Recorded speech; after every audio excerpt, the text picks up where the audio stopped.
Hey guys, magandang gabi. Welcome back po dito sa Gandara sa your channel for showbiz update.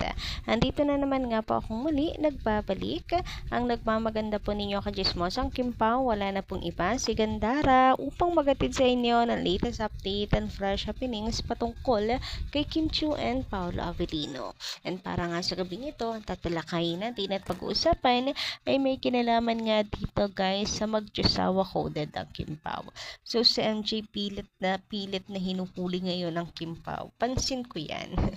Parang pati siya naiinip na rin sa pag-amin ng Kim Pao. Pero don't you worry kasi ang Kim Pao inuunti-unti naman yan. And actually confirmed naman na ang Kim Pao magjusawa coded naman na talaga yung galawan nilang dalawa. So, eto nga guys, meron pa tayong mga kita, hindi maiwasan, soko ng mga fans about sa kanilang dalawa. So, ano yan, pag-usapan po natin. Pero bago po tayo dumako dyan, sa mga hindi pa po nakaka-subscribe dito sa ating channel, pakiclick lang po ng ating subscribe button na nakalagay sa baba para mag-updated po kayo at ma-notify tuwing may bago tayong chika at balita hinggil sa Kimpaw. Basta po mga balita na may kinalaman kay Kim Chiu and Paolo Avellino, sagot na natin yan. And dito nga po muna tayo naman, no?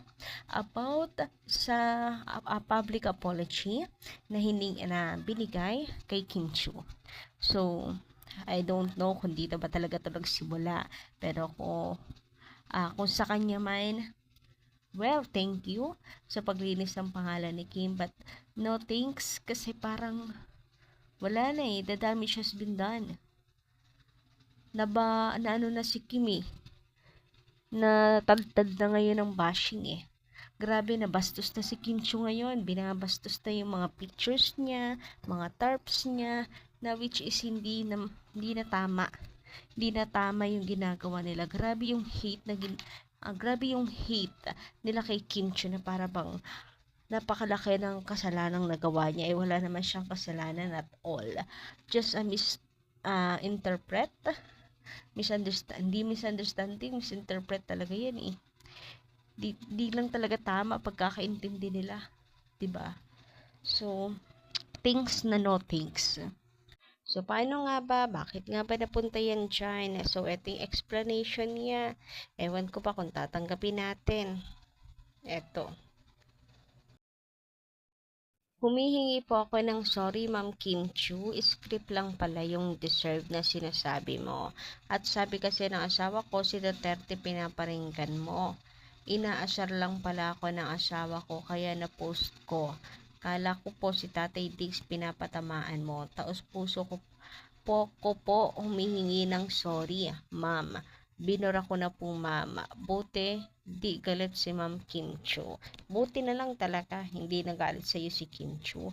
Pero, nakapag-iwan ka na ng sugat at saka, tapos na yun, na-damage mo na pangalan ni Kim Chiu.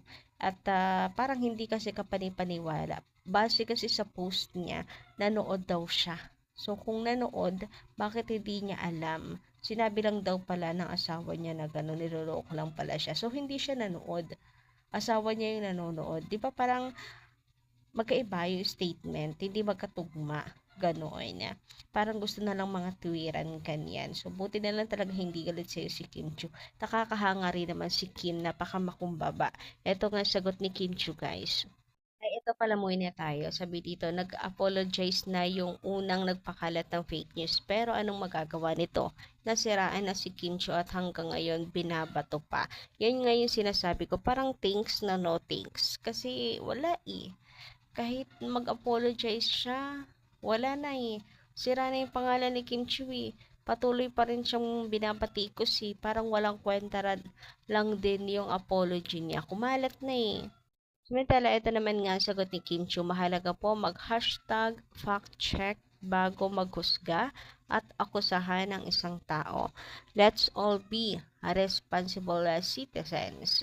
Magtulungan tayo, wag magsiraan. God bless po ang lahat. O diba, napaka-ano ni Kim Chiu talaga, napaka-humble. So, wala pong bahid na galit siya doon sa unang nagpakalat na to.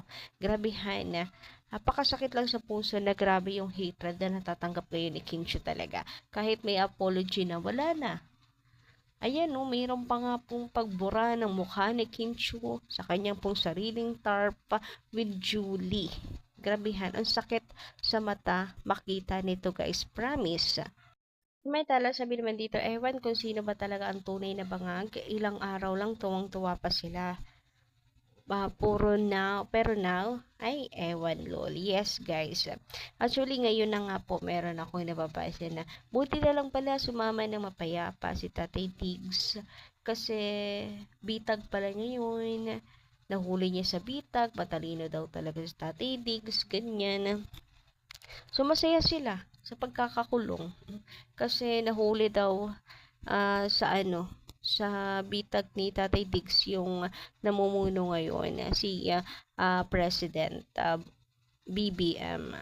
Pero kay Kim Chiu, grabe yung kanilang pangbabatikos. Ewan nga ba kung sino ba talaga ang tunay na bangaga. Grabe talaga. Hindi mo na maintindihan. Napakagulo na po ng mundong ibabaw. Ay pinapagulo pa po lalo ng mga toxic na tao. Grabe yun. Anyway, dumako naman tayo dito. Good vibes naman. Ayan, masyado na tayong kota sa negativity. Good vibes naman tayo. So, dumako nga tayo dito sa ano na yan, sa sinyasan ng Kim Pao. Sinyasan.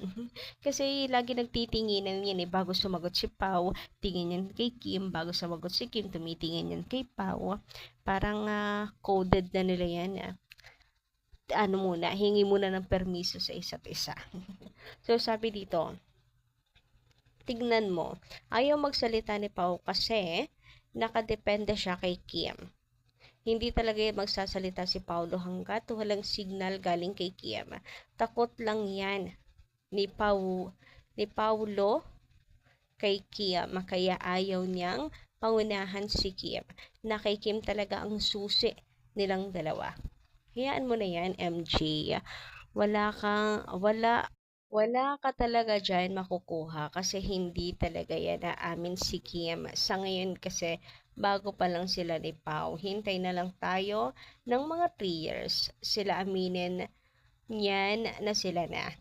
Kasi napanood ko sa Showtime, tinanong si Kim ni Vice Ganda kung ilang taon siya bago mag-asawa. Sabi ni Kim, depende. Tapos biglang singit ni Chong, sabi ni Chong, pag 38 na daw si Kim bago siya mag-asawa kasi yun daw ang sabi ni Kim.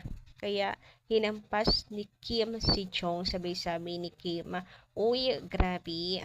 Kaya matagal-tagal pa talaga ang aminan nila. Uy, pag 38 si Kim, abang na lang tayo guys. Medyo yung iba naiinip na, medyo ano na daw kasi yung ano na yun, araw na yun. Yung edad na yun ni Kim Chiu parang alanganin na. Yung ibang comments na pinipressure na si Kim mag-family. Anyway, siya naman yung nakakaalam ng right time niya. Kasi lahat naman tayo may ideal age, 'di ba? Meron lang minsang napaaga o napatagal, hindi nasunod, pero lahat tayo may ideal age. Sabi pa dito, ewan ko kay Kim, si Kim na bahala sumagot. Kasi kung ako, magsasabi talaga ako ng diretsyo. Ika naman na siguro ni Paula Avelino yung comment dito. POV siguro niya.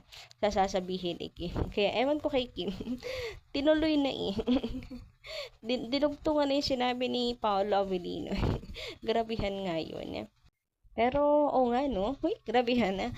Sa isip-isip nga siguro ni Paolo, ganun. Si Kim na bahala sumagot. Kasi pag siya, baka masabi niya, masira pa yung usapan nila. Charot.